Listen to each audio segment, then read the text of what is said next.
Olá pessoal, tudo bom? Aqui quem está falando é Renato, eu sou professor do curso de Administração Pública da UFAL, no campus Arapiraca, com alguns trabalhos também na Faculdade de Economia e Administração, exemplo da disciplina de Políticas Públicas no mestrado em Economia, e agora fazendo uma participação aqui com vocês na disciplina de Gestão de Projetos Públicos, a disciplina do mestrado profissional de Administração Pública. Agradecer primeiramente o convite do professor da disciplina para a gente participar, para a gente contribuir, compartilhar experiências e, acima de tudo, manifestar minha vontade de estar aí presencialmente, né? Infelizmente eu estou fora do país no momento, mas não queria deixar de estar com vocês de alguma forma, ainda que à distância, para a gente poder trabalhar alguns conteúdos, discutir alguns pontos, né? E esse encontro de hoje é basicamente para isso, fazer uma exposição sobre aspectos relevantes de alguns tipos de projetos públicos e posteriormente a gente pode conversar e discutir também os trabalhos de final de curso da disciplina de vocês, né? E o que mais vier pela frente, né? O momento de encontro na disciplina é sempre um momento de começo, de início, né? A partir daí, os próximos passos a gente vai vendo conforme a condução do professor da disciplina e dentro do que eu puder contribuir. Pois bem, gente, a localização do contexto de hoje, né? No dia de hoje a gente vai discutir um pouco daquilo que se chama de parcerias público-privadas enquanto projetos públicos. Ou seja, a maioria dos projetos públicos, principalmente aqueles ligados à infraestrutura no país, hoje se desdobram por meio de parcerias público-privadas. Então, esse seminário de hoje ele se localiza no contexto da disciplina enquanto uma forma, né, trabalhar elementos pertinentes à gestão de projetos públicos no contexto das parcerias público-privadas. A gente vai ver no desmembrar da exposição de hoje que muitas das ações estatais, das políticas públicas de infraestrutura ou de outra natureza hoje se desdobram em ação conjunta, né, entre o Estado e o setor privado, entre o Estado e sociedade, e dentro desse contexto os projetos públicos também têm que ser gestados no curso dessa interseção entre Estado e mercado, ou em alguns casos Estado e mercado com a participação da sociedade. Para que serve, né? Para que serve a composição das parcerias público-privadas? Hoje serve para você conseguir manejar elementos de estudo, elementos de considerar, melhor dizendo, do seu ponto de vista qualitativo e quantitativo, a viabilidade ou não de determinados tipos de investimento. Nesse caso, a gente utilizou bibliografias que trabalham tanto a conjuntura internacional das parcerias público-privadas, conhecidas também como PPPs.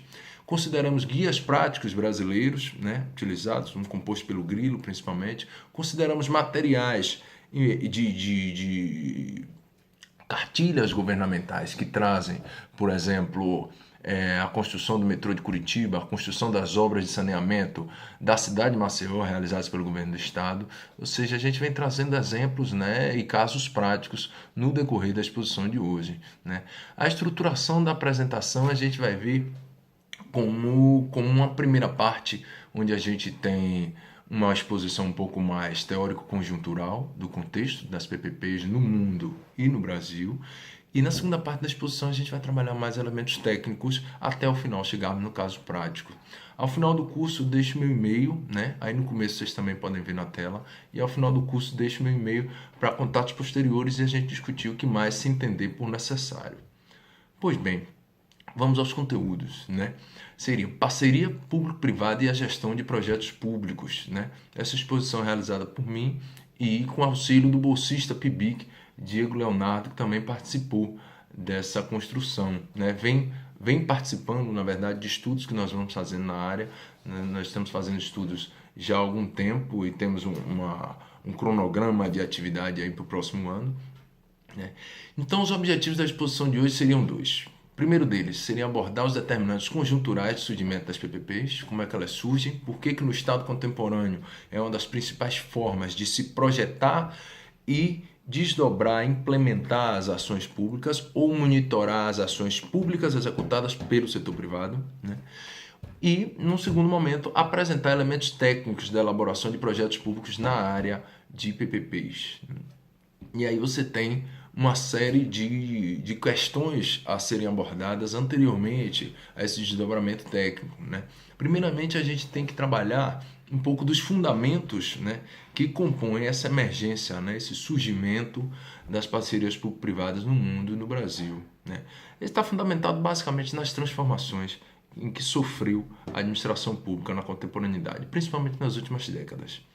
Hoje a gente passa por um momento de construção de novos arranjos institucionais, arranjos que são tidos como eficientes ou não para a implementação de políticas públicas e ações estatais. Se anteriormente existia uma confrontação entre Estado e mercado, entende-se hoje que essa confrontação já não atende mais tanto às necessidades de acumulação do capital privado, como às necessidades de implementação de políticas públicas do setor público. Para tanto, cumpre a gente fazer uma retrospectiva para saber como chegamos até aqui. Primeiramente, antes da década de 70, por exemplo, a gente tem, vocês viram isso em outras disciplinas, principalmente nas disciplinas de teorias da administração pública, disciplinas sobre Estado e até em alguns casos disciplinas de política pública, a gente tinha um estado de bem-estar, né, que era economicamente abordado pela escola do Welfare State Economic, ou seja, a gente tinha a construção de um modelo de Estado interventor. O Estado era concebido enquanto um ente externo à economia que fazia intervenções hierárquicas no setor econômico, né? Os desdobramentos das políticas públicas eram decididos na esfera política e o Estado se comunicava hierarquicamente com o mercado, né? Com o passar do tempo, a partir do choque do petróleo, principalmente a partir da crise da dívida de 82, isso muda muito, particularmente nos países da América Latina. E essa mudança particular vai gerar uma reconcepção, tanto do arcabouço teórico, que vai gerir isso, como o próprio formato das políticas públicas. Aí a gente tem o surgimento da escola, da teoria da escolha pública, que embora já tenha nascido lá na década de 50 e 60, ela vai ganhar proeminência no mundo no final da década de 70, né, segunda metade da década de 70, e no Brasil a partir da década de 80. Né? O que ocorre? Vai passar a haver uma requalificação dos instrumentos de mediação e atuação estatal. Se antes o Estado era um Estado provedor, um Estado que fornecia bens, um Estado que criava empresas estatais que se expandiam enquanto um Estado burocrático, no Brasil, mais especificamente, final da década de 80, começo da década de 90, a gente vai ter o quê? Um Estado que passa a ceder parte desses espaços de atuação ao setor privado e o setor privado começa a atuar em determinados segmentos, processo que vai ser denominado por muitos de privatização ou de enxugamento da máquina pública, ou um processo de transferência de atribuições que seguem, embora sigam sendo públicas, agora vão ser delegadas ao setor privado. E aí, nesse contexto, no Brasil surge a tal das leis de concessões, onde o Estado vai conceder atividades públicas ao setor privado. O setor privado vai realizar determinado tipo de atividade, vai explorar e vai cobrar uma tarifa, né? Uma tarifa do cidadão usuário, que a gente pode ter concessões de serviços públicos, a mais diversas, que vão desde transporte público, a uma concessão da construção de uma estrada, que se cobra um pedágio, a uma construção de uma outra obra de engenharia qualquer, onde se possa cobrar um pedágio, a exemplo de estádios de futebol, sabendo que estádios de futebol, a maioria dos da Copa do Mundo já foram realizados sobre outro regime. O que ocorre? No curso da década de 90 até o começo dos anos 2000, essa forma de realização de parcerias, onde o Estado delegava ao setor privado, por sua conta e risco, realizar obras ou serviços e cobrar do usuário, acabou não dando muito certo, não tendo muito sucesso. Funcionou bastante por um tempo, porém se demandava novos tipos, novos arranjos institucionais mais adequados ao montante das obras, que as obras exigiam, né? E mais adequados também à necessidade de financiamento do setor público. O que ocorre? Se antes, nesse curso, desde a mudança do estado de bem-estar e a sobrevinda da teoria da escolha pública, você tem um Estado já privatizante que delega completamente ao setor privado a responsabilidade pela execução de determinados serviços, no final da década de 90 já começa a surgir no Brasil uma necessidade de que esse risco não fique só com o setor privado. Os ciclos de crise na década de 90 não se extinguiram, né? Tivemos na América Latina, né, crise na Argentina, tivemos crise no Chile, nós tivemos ao redor do mundo, né, a crise na Rússia, a crise dos tigres asiáticos, ou seja, num dado momento se entendeu que a delegação total daquelas atividades ao setor privado não era suficiente para que se rompesse com o ciclo recessivo que até então existia.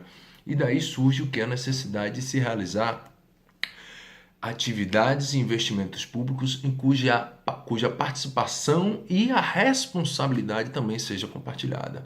E daí surgem as PPPs. No Brasil, principalmente a partir do ano de 2004. A principal diferença entre as concessões modalidade PPP e a concessão comum, que existe desde a década de 90, é que numa a responsabilidade ela é total e completa do setor privado, noutra a responsabilidade ela é compartilhada, um pouco setor público, um pouco setor privado. Portanto, a partir da década de 70, nós tínhamos um Estado provedor, um Estado interventor, a partir daí a gente tem um Estado competitivo e com essas reformas estruturais, a adequação institucional vai demandar uma melhor articulação entre o setor público e o privado. Essa articulação entre o setor público e privado não mais vai ser hierárquica, nem tanto Estado, nem tanto mercado. Vai ser heterárquica, né? Estado e mercado sentam para traçar arranjos institucionais comuns, acordos capazes de fomentar essas atividades de forma bom para os dois lados. E aí você vai ter um contexto de desregulação econômica, abertura comercial financeira e um certo enxugamento da máquina pública. Entenda-se que privatização, nesse contexto, vai ter que ser concebida de dois modos: privatização em sentido amplo e privatização em sentido estrito. Privatização em sentido amplo é toda e qualquer forma de atuação privada no setor público. As PPPs podem ser consideradas um tipo de privatização, as concessões podem ser consideradas um tipo de privatização em sentido amplo. Em sentido estrito, é na verdade a venda de ativos públicos para o setor privado, né? O melhor exemplo é esse, quando se vende uma estatal para o setor privado. Nas concessões e PPPs, por exemplo, não se vende um ativo estatal. Ao contrário, se delega a exploração de um serviço público por um particular durante anos e, ao final, os bens que envolveram aquela prestação de serviço se revertem em favor do Estado. Vamos lá. Para entender melhor o contexto e a necessidade de parcerias público-privadas no contexto contemporâneo, vale a gente verificar aqui, por exemplo, os investimentos realizados em infraestrutura ao redor do mundo. A gente tem uma série de investimentos realizados em diversos continentes, onde, por exemplo, a China, enquanto país de desenvolvimento, despende 8,5% do seu PIB para investimento em infraestrutura, dentro do período de 92 a 2011, conforme vocês podem verificar aí no gráfico. O Japão, um pouco menos, você tem a União Europeia com 2,6%, os Estados Unidos também com 2,6%. Naturalmente, os países já desenvolvidos demandam um menor investimento em infraestrutura, uma vez que o país já está construído, já está pronto. E a América Latina lá embaixo, a América Latina lá no canto direito do visor, com apenas 1,8% de investimento em infraestrutura, ou seja, as necessidades de investimento em infraestrutura para os países em desenvolvimento situados na América Latina são particularmente importantes, são particularmente necessárias, ou seja, e essa necessidade de investimento elas podem ser supridas de diversas formas, ou pela atuação direta do Estado, ou pela realização de parcerias público-privadas, ou por concessões comuns. Os arranjos, a eleição do qual melhor arranjo, a seleção de qual melhor caminho para se prover essas necessidades de infraestrutura é o que a gente vai trabalhar um pouco hoje, no sentido de que é preciso verificar se é viável ou não a realização de uma PPP ou a realização de uma obra pública tradicional, né? Os métodos para essa verificação é um pouco do que a gente vai trabalhar hoje. Aí aqui trazendo para vocês os exemplos das parcerias público-privadas realizadas no estado de Alagoas, né? Os investimentos de saneamento, né, na cidade de Maceió. A gente tem 2 projetos já em andamento e tem mais 3 projetos por vir, ainda em fase de elaboração, né? Você tem a PPP do Tabuleiro e você tem a localização de ativos no Farol. Mais adiante, para fins também de esgotamento sanitário, você tem a PPP Serraria, Mandaú e Jacintinho em fase de estudos, elaboração para vir a ser contratado. Aí como é que são essas fases de estudo e elaboração? A gente vê isso logo adiante, né? O que é que se precisa fazer, as etapas do projeto público até que se valore se é melhor ou não realizar a parceria público-privada e assim se chegue finalmente à contratação e ao final à gestão e monitoramento do contrato. Indo adiante, importa trazer aqui para vocês o ciclo legislativos que compõem esse tipo de parceria, resgatando um pouco do que a gente falou sobre o papel do Estado nas últimas décadas. O papel do Estado muda, né, conforme a conjuntura nacional e internacional, e com essas mudanças também sobrevêm os arranjos institucionais, inclusive as leis de concessão e de PPP. Se pode observar aí que primeiro em 93 a gente tem as leis de licitações, né? Depois vem a lei dos portos, em 95 as leis de concessões, e aí lá por volta de 97 a Lei Geral de Telecomunicações, Lei das OS, Lei das OCIPs, que seriam o que? As organizações de sociedade civil de interesse público, quando o Estado vai se privatizando, vai entregando parte das demandas públicas ao setor privado, ainda que organizações públicas não estatais, setor privado não, organizações públicas não estatais, ainda na esfera pública, porém não gerida diretamente pelo Estado. E mais adiante, até 2004, você vai ter de fato a lei de PPP, que nada mais é do que uma modalidade de concessão. A gente tem a lei das concessões aqui em 95 e lá em 94 a gente tem a lei de PPP, conhecidas também como concessões especiais. Dentro dessa cronologia a gente pode ver o quê? Que antes de 93, para o Brasil, o Estado era um Estado prestador de serviço, era um Estado que diretamente comprava e contratava esses serviços. Com o passar do tempo, já em 95, você tem a lei de concessões, onde o Estado concede, né, a prestação de serviços ao setor privado e o concessionário, ou seja, o parceiro privado, vai executar esses tipos de serviço. E lá em 2004 já se verifica o que? Uma nova modalidade de concessão. Conforme dito, já nesse momento verificou-se que toda a responsabilidade na mão do setor privado não foi suficiente para romper com o ciclo recessivo. E aí necessitou-se o quê? De um compartilhamento de responsabilidade e um compartilhamento de remuneração dessas atividades. Daí vem as PPPs. As PPPs elas se caracterizam principalmente pelo compartilhamento de responsabilidade entre o setor público e privado e muitas vezes pela dupla remuneração. A remuneração ela vem por parte do Estado e por parte do usuário e, em alguns casos, somente por parte do Estado. Vamos um pouco adiante para se entender um pouco mais desse contexto de atratividade para essa realização de parcerias, uma vez que as parcerias também têm que ser atrativas para o setor privado. Dentro dessa iniciativa privada, basta a gente avaliar um pouco da chamada taxa de retorno, taxa interna de retorno real. Um certo escalonamento aqui, uma certa colocação, vista no canal dos PPPs, sobre essa taxa de retorno. Primeiro se avaliou o quê? Concessões de rodovias, revisões de tarifa de distribuidores de energia, revisões tarifárias de distribuidores de energia ainda, já em 2007, no segundo ciclo, ou seja, onde você já tem a lei de parcerias público-privadas, concessões rodoviárias, mais concessões rodoviárias, e aí a revisão tarifária de distribuidores de energia de 2011 a 2014, e ao final, em 2012, você tem o leilão dos aeroportos.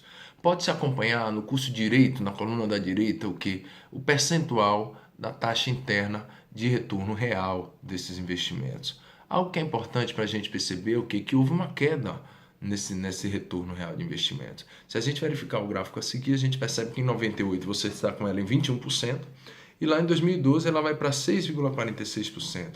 A que se deve esse tipo de essa diminuição de rentabilidade? Há três razões específicas. A primeira seria o quê? Uma maior concorrência. O setor privado descobriu esse novo espaço de acumulação, esse novo espaço de disputa, de geração de valor, e aí se prepara para disputar essas licitações, se prepara para disputar essas concorrências, e aí, como há um aumento em concorrência, a taxa de retorno cai, né? Há também uma diminuição gradual dos projetos com maior retorno econômico-financeiro. O Estado, ou seja, aprende a planejar melhor esses processos de contratação, verificar as reais margens de retorno e fazer algo de forma a preço mais módico para o contribuinte, ou seja, conseguir balizar essas contratações e modelar esses contratos de forma mais barata. E houve também, nesse espaço de tempo, né, do final da década de 90 até o ano de 2012, uma queda do risco Brasil, ou seja, com uma queda do risco Brasil, o custo do investimento brasileiro também cai, ou seja, até 2012, o custo para investimentos de grande monta e de longo prazo no Brasil acaba caindo. Para falar mais um pouco de concessões, recuperando um pouco do que a gente já adiantou nos minutos anteriores, você tem as concessões comuns, aquelas que vieram lá em 95, onde no curso, né, no auge da reforma do Estado brasileiro, a reforma do aparelho do Estado, onde houve uma série de privatizações, venda de ativos públicos em empresas públicas, e nesse momento acreditava-se que o setor privado sozinho poderia gerir melhor uma série de processos da coisa pública. Nesse contexto, em 95, havia uma delegação da atividade e que era executada, por sua vez, por conta e risco do parceiro privado. Já em 2004, sobrevêm as concessões especiais, caracterizadas principalmente pelo compartilhamento de risco entre o parceiro público e o parceiro privado. Essas concessões especiais podem se dar de duas formas: patrocinada e administrativa. Na patrocinada, vale mencionar que se caracteriza principalmente a dupla remuneração, ou seja, vai ter um pouco de remuneração do Estado e um pouco de remuneração do cidadão usuário. Por exemplo, no estádio de futebol, você tem a construção de um estádio em parceria público-privada. O Estado pode pagar durante anos a construção daquele estádio, mas o torcedor que vai lá no final de semana também paga o preço do ingresso. A construção, por exemplo, de um metrô, né? Você vai ter o Estado subsidiando mensalmente a operação daquele metrô, uma vez que o transporte público é de interesse público e, portanto, estatal, e você tem o usuário do metrô pagando a passagem, né? Na maioria dos metrôs do mundo, por exemplo, o valor cobrado pelo bilhete não cobre o custo total de operação. Então, o Estado paga uma parte e o usuário paga outra parte. Assim, para ficar mais didático, vamos ver através de uma sequência, né, em balões, como uma espécie de mapa de como se dá essa relação. A princípio, você tem uma relação tripartite, onde você tem o poder concedente, que é o Estado, né? A concessionária, que é o parceiro privado, e o usuário. Nesse caso, o poder concedente vai remunerar a concessionária, que vai prestar um serviço ao usuário, e o usuário também vai pagar uma tarifa. Ou seja, você tem remuneração dos dois lados. Tanto o Estado paga um pouco ao concessionário, como o usuário paga um pouco ao concessionário pela prestação do serviço. Na concessão administrativa, por sua vez, considerando aí, não se pode esquecer, dentro das modalidades de concessão especial, tem-se as concessões, relembrando, concessões comuns, que são aquelas trazidas em 1995. Em 2004, as concessões especiais, chamadas também comumente de PPP, parceria público-privada. Dentro dessas PPPs, nós temos a concessão patrocinada, que é essa que nós acabamos de explicar, e a concessão administrativa. Falando da concessão administrativa, onde a remuneração é só por parte do Estado, você tem o quê? Quando a administração pública é usuária direta ou indireta.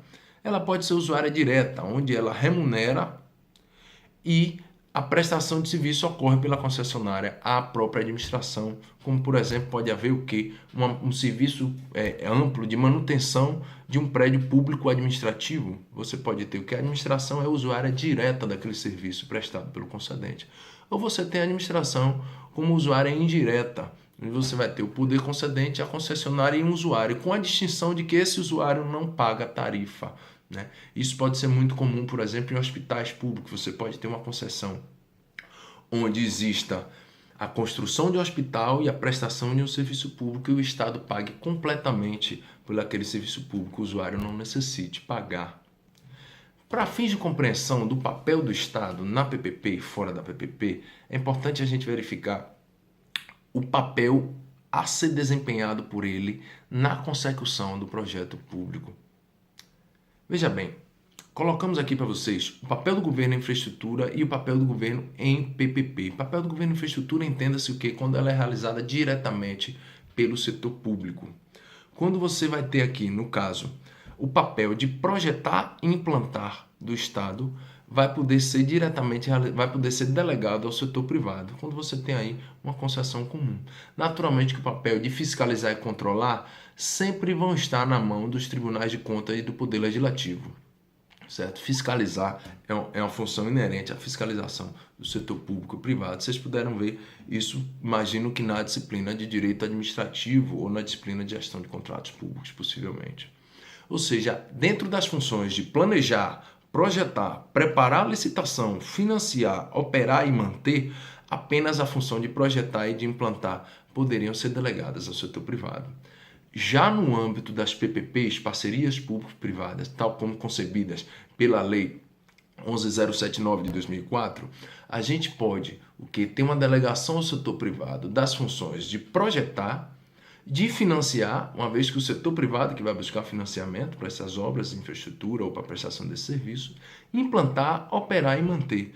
Naturalmente que nesses casos o Estado vai ter que estar com a função de também regular. Função basicamente desenvolvida hoje no Brasil pelas chamadas agências reguladoras, né? Agências reguladoras que a gente pode ter a Agência Nacional de Petróleo, a Agência Nacional de Aviação Civil, a Agência Nacional de Transporte Terrestre, cada uma dessas agências responsável detentora de um certo know-how, de um certo conhecimento, capaz de monitorar atividades dentro da sua complexidade, capaz de monitorar e regular atividades complexas realizadas pelos parceiros privados nesses segmentos.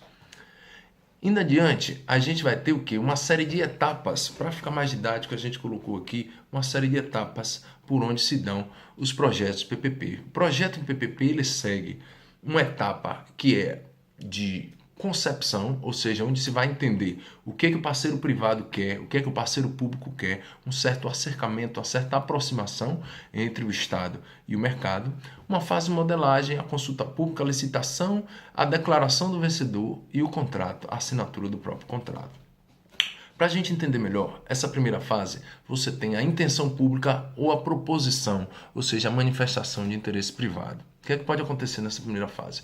O Estado, digamos que ele queira construir uma estrada, ele pode perceber que determinados parceiros, eventuais parceiros privados têm interesse naquilo. Ele pode o quê? Buscar uma manifestação de intenção, ele pode buscar consultar parceiros privados se haveria um eventual interesse em concorrer a um procedimento licitatório para aquilo. Ou então, o próprio setor privado, identificando determinadas necessidades públicas, sem qualquer manifestação do Estado, pode apresentar uma manifestação de interesse privado. Digamos que uma empresa privada que constrói obras de saneamento verifique que determinada cidade não tem saneamento. Pode ele apresentar o que é uma manifestação de interesse privado, realizar um certo tipo de projeto e apresentar ao parceiro público, eventual parceiro público, existe aqui uma necessidade pública e nós podemos fazer.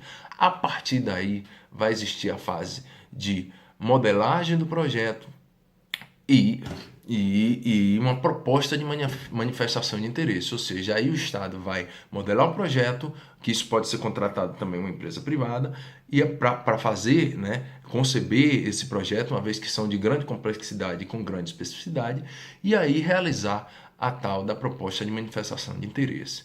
Após essa aproximação, após a concepção do projeto, isso para a legitimidade popular, dentro legitimidade principalmente de verificação do efetivo interesse público dessas obras, vem a chamada fase de consulta pública. Devem ser realizadas assembleias, onde os cidadãos poderão participar, conhecer o projeto e votar. Em sendo aprovado em sede de consulta pública, aí tem-se início o procedimento licitatório, com a concorrência pelos demais por diversos parceiros privados, quais queiram participar daquela licitação. Sendo celebrado o procedimento licitatório, vai haver a adjudicação ao vencedor e a celebração do contrato. Daí segue-se o que? A fase de acompanhamento, monitoramento e avaliação do contrato, ou seja, a gestão do próprio contrato público. Para se entender de forma mais esquemática, em termos de prazos, naturalmente que os prazos que a gente coloca são prazos estipulados pela lei, são prazos ideais, mas muitas vezes se atrasa. Como vocês podem ver, existe aqui um prazo de 345 dias, ou seja, quase um ano, para se conseguir preparar um projeto de PPP efetivamente, no sentido de preparar e assinar o contrato. Você vai ter no primeiro momento da manifestação de interesse público. O governo analisa e aprova o projeto, ou manifestação de interesse privado, perdão. Na manifestação de interesse privado, ou seja, o setor privado apresenta o projeto, o governo vai analisar e aprovar ou não o projeto. A iniciativa privada apresenta algo ao governo e o governo analisa. A partir daí, se for aprovado, se entender que de fato há um interesse público, vai haver o quê? Uma proposta para manifestação de interesse. Ou seja, a administração pública abre como um chamamento público de projeto. Daí você tem mais 60 dias para todo mundo se manifestar, ou seja, os demais parceiros privados. Quando houver a entrega dos estudos para a realização disso, pelos grupos privados interessados, seguem-se mais 30 dias para análise desse estudo pela administração e aí começar a se desenhar a minuta do edital licitatório. Note que é um processo, dada a complexidade, né, e o montante das obras, veremos logo adiante que são obras a partir de 20 milhões, né, são contratos de 5 a 35 anos, ou seja, envolvem as PPPs, atividades de relativa complexidade. Portanto, a preparação dos projetos públicos também são um pouco demoradas, demandam o tempo necessário para tanto. Preparar um projeto público de 35 anos, se a gente pensar que um ano é muito, mas para um projeto público de 35 anos, um ano de preparação pode até não ser suficiente. Então, aí nesse momento, a gente tem a análise dos estudos e a preparação das minutas do edital de contrato, né? Uma consulta pública, chega, portanto, à fase de consulta pública dessa minuta, para então se abrir o procedimento licitatório, onde a população, os atores sociais, a sociedade civil de um modo geral vai analisar, verificar e vai votar ou não pela pertinência daquela parceria público-privada, e aí sim será realizado o procedimento licitatório, né? E aí o tempo natural da licitação de 45 dias, que é uma licitação na modalidade de concorrência, para quem já viu isso na disciplina de Direito Administrativo, é a modalidade mais rigorosa de licitação, você tem um prazo de 45 dias para apresentação das propostas. Desdobra-se o procedimento licitatório, que aí coloca-se como, em tese, 60 dias, embora a gente tenha muitos exemplos de licitações bem mais demoradas. E você tem aí o momento de assinatura do contrato. Portanto, para a gente entender melhor o que são essas fases, esse projeto de manifestação de interesse, o MIP, e essa manifestação de interesse privada, é interessante a gente entender o que é as suas fases, né? Passando para o slide seguinte, a gente vai ter o que? A gente colocou aqui um certo esquema, né, mais didático por fase, o que significa cada uma delas por fase. Aí, nos balões superiores, vocês podem perceber o que? Apresentação de propostas, aprovação de proposta preliminar, aprovação da modelagem, a licitação e contrato. Em cada um desses momentos, a gente pode ver o que é cada um. Na apresentação de proposta, na manifestação de interesse privado, o investidor encaminha as propostas de estudos ao Estado, né? E o Estado que, no caso de elaboração de propostas públicas, o Estado, aquele setor, a secretaria específica ou o ministério específico vai encaminhar a proposta de estudos ao projeto de PPP. Sendo aprovada a proposta preliminar, o Conselho Gestor de Parceria passa a compor uma carteira, né, publicando um edital de chamamento para a participação de eventuais interessados, ou seja, começa a se desenhar um pouco do edital nesse momento. E já na proposta pública você tem a aprovação do Conselho Gestor também, onde há um aprofundamento dos estudos pelo setorial para mediante publicação do edital de chamamento, ou seja, começa a haver um efetivo aprofundamento no objeto. Na fase de aprovação da modelagem, você vai ter a conclusão do prazo para a entrega dos estudos de áreas técnicas que escolhem o melhor estudo e consolidam a modelagem final para apreciação do Conselho Gestor. Aí está se elegendo o que? O melhor projeto para a administração pública para se então encaminhar o procedimento licitatório. E no caso da proposta pública, você vai ter o quê? Uma conclusão de estudo e as áreas técnicas vão consolidar a modelagem final desse Conselho Gestor. Aí você tem o quê? O Estado, né, na primeira linha, ou o mercado na primeira linha e o Estado na segunda, trabalhando em conjunto na construção